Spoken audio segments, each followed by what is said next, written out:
Great debaters, Van Jones, David Urban. David, help me with this. Sure, How do you call what happened in Puerto Rico a success?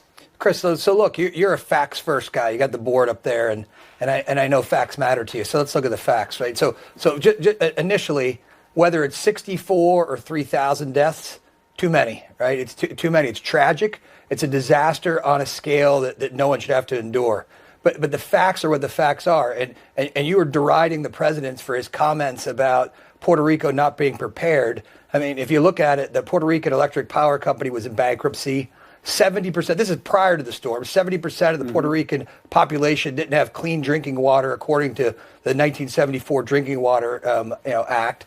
80%, you talked about the president lying and saying that they weren't. 80,000 Puerto Ricans were without power before Maria hit because of Irma, which had hit right before that. So with the president saying it was an unmitigated success, look, there's no way to say disaster response is going to be a success. It's a disaster. You're responding to it. You're trying to mitigate this disaster. And so what they did, the responders got there as quick as they could. They went 80%. Chris, listen, 80%. I talked to, you want to talk facts first again, Chris? Yeah. One of my college roommates was on the ground there, and is a Democrat, Chris. Good for him. He's a female, a very senior emergency management guy. When you get there, 80% of the telephone poles knocked down, ports closed, airports closed. So how did they prepare for that?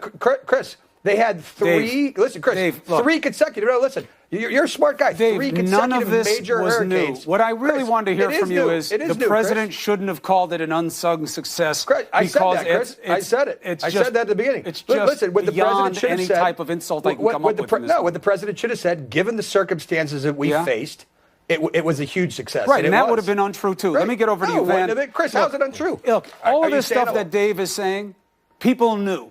They knew the vulnerabilities. It's a territory of America, okay? It's not some place far, Chris, far away that we only see on TV. Are you insinuating? You're doing a disservice, Chris, to the brave men and women. Oh, here we go. Here's the part of the you're insulting people if you say that the response stunk. Then that's what I'm doing. Because I was there, and everybody knows that they weren't ready for it, Dave. No, look, don't be cheap about this. We had more death than we've had in a generation. Okay? And it happened because the place was vulnerable. We didn't take care of those vulnerabilities. We didn't preload. And then once it happened, we didn't get there. And then the government went into a denial mode, and that delayed things even worse. And he wound up compromising people on the ground. Chris, and shame everybody on you for ignoring the facts, Chris. You know the facts. Van, let me bring you in. You know the facts, Chris. I do know the facts. Van, please.